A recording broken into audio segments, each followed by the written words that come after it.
역사를 시작부터 멸망까지 철저하게 해설. 진나라의 역사.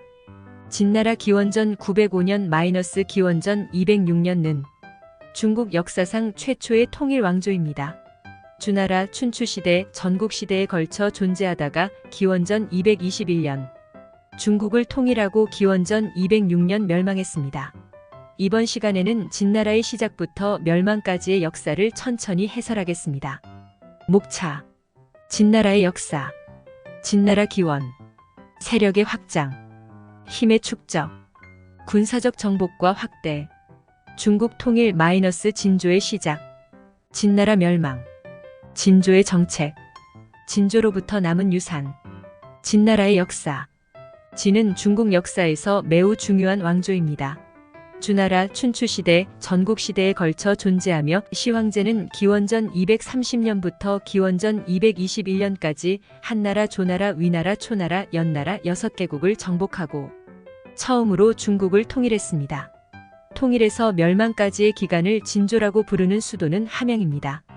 통일 후 진나라는 그때까지의 사회체제를 대개혁하여 9년제의 중앙집권체제를 구축하였고 이 제도들은 훗날 중국 각 왕조에 끌리게 됩니다.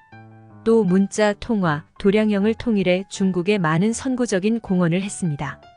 그러나 진조의 전제 정치는 민중의 반발에 부딪혀 진승과 오광을 비롯한 중국 전국에서 대규모 농민 반란이 발생했고 진조는 기원전 206년 멸망하고 불과 15년 만에 다음 한 왕조로 교체되었습니다.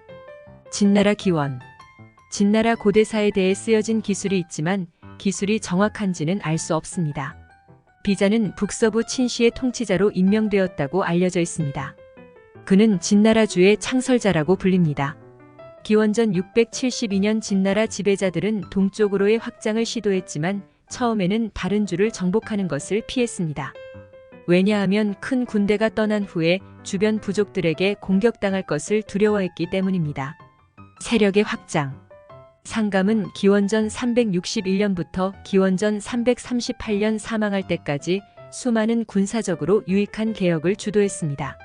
상감은 철저한 부국 강병책을 법의 강제에 의해 추진하는 것을 노렸습니다. 당시 진나라의 위협은 크게 높아져 국내 생산력 및 군사력 향상과 함께 다른 6개국을 압도하고 있었습니다. 상감이 권력을 잡기 전까지 주변 지역 전체에 일반적으로 알려진 전쟁 의정서가 있었습니다. 이것은 유럽 전투에서 기사도의 생각과 약간 비슷했습니다. 장군은 적의 장군이 전투를 시작하기 전에 전투 태세를 갖추는 전략이나 기타 전략이 있었습니다. 유교를 믿는 사람들 가족의 유대와 책임이 일반적으로도 받아들여졌습니다. 상감은 의정서와 도덕을 폐지했습니다. 그는 최고의 법으로 만들기 위한 법원 명령에 따라 인정사정 없이 적을 쓰러뜨리고 싶었습니다. 또한 모든 사람이 일정한 법률 하에서 평등하게 대우받기를 원했습니다. 어떻게 보면 이 법제도는 자의적이지 않았기 때문에 공평했다고 할 수 있습니다.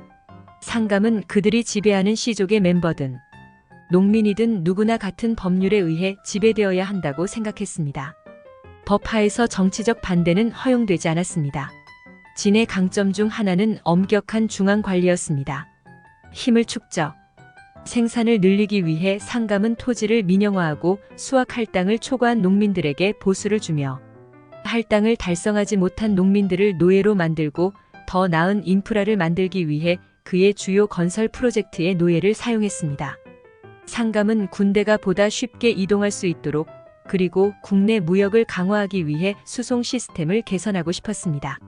또 군사 공격을 위한 대규모 군대를 만들어 최고의 군대 생산을 강조했습니다. 기술이 진보했기 때문에 진나라에서는 철도구와 무기가 당연해졌습니다. 이전부터 사용하던 수많은 전차 대신 보병 집단으로 형성된 기병대가 일반적이 되었습니다. 그리고 마침내 진나라는 수십만의 군대를 모을 수 있었습니다. 새로운 철학, 무기, 건설 프로젝트로 진나라 대군은 정복할 준비가 되었습니다. 군사적 정복과 확대. 기원전 269년 조나라 장군은 두 진군을 물리쳤습니다. 이후 판촉은 진상으로 등용되었습니다. 그는 법가형 정책을 제정하고 다른 주를 공격하며 그들의 사람들을 살해하는 것을 제창했습니다. 진나라는 주요 정복 준비를 시작했습니다. 진나라 지배자는 자신의 영토가 전국 지역의 최서단에 있고 방어할 수 있는 고개가 있어 산 뒤에 숨어 방어할 수 있다는 이점이 있었습니다. 자신들의 영토에 틀어박혀 약 한 세대에 걸쳐 군대를 편성하고 원정을 위한 식량을 마련하며 부를 창출하기 위해 땅에 정착시키는 데 초점을 맞췄습니다. 그들은 사람들에게 위수나 도강보, 도로 및 기타 프로젝트를 계획하여 병사가 될 수밖에 없었습니다.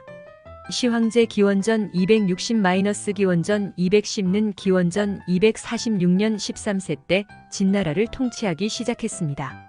짧은 기간에 다른 나라를 정복하고 중국을 통일하기 위해 사람들을 동원하여 다른 주를 침공하기 시작했습니다. 처음으로 진동한을 공격하여 기원전 230년에 멸망시켰습니다.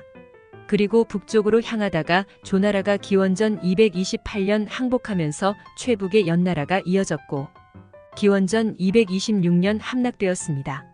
이어 진나라는 동쪽으로 전선을 진행했고 그 후 역시 남쪽으로 향하여 기원전 225년 위나라를 획득하고 기원전 223년까지 초나라를 항복시켰습니다. 마지막은 기원전 221년 낙양에 있는 주의 잔존지를 제외하고 제나라를 정복했습니다. 중국 통일 - 진조의 시작. 이렇게 해서 진조는 불과 9년 만에 중국을 통일했습니다. 그 후 진왕정은 스스로 황제를 자처했습니다. 이것은 중국에서 처음으로 황제를 칭했기 때문에 시황제라고 불리게 되었습니다. 권력의 중앙 집권화와 정복한 다양한 사람들의 통일화가 당시 우선 사항이었습니다. 진시황의 법과 철학은 제국의 힘과 최고 지배자인 황제의 지배를 높이기 위한 엄격한 지배를 정당화하는 것이었습니다. 그들은 통일화와 법정, 규칙에 어긋남으로써 그들의 힘이 더욱 강해질 것이라고 생각했고 자신의 생각조차도 통일화하고 싶어 했습니다. 진조의 첫 번째 법령 중 하나는 모든 무기를 그들에게 항복시켜야 한다는 것이었습니다. 그들은 모두가 군대에서 1년간 일해야 한다는 명령을 받았으니까.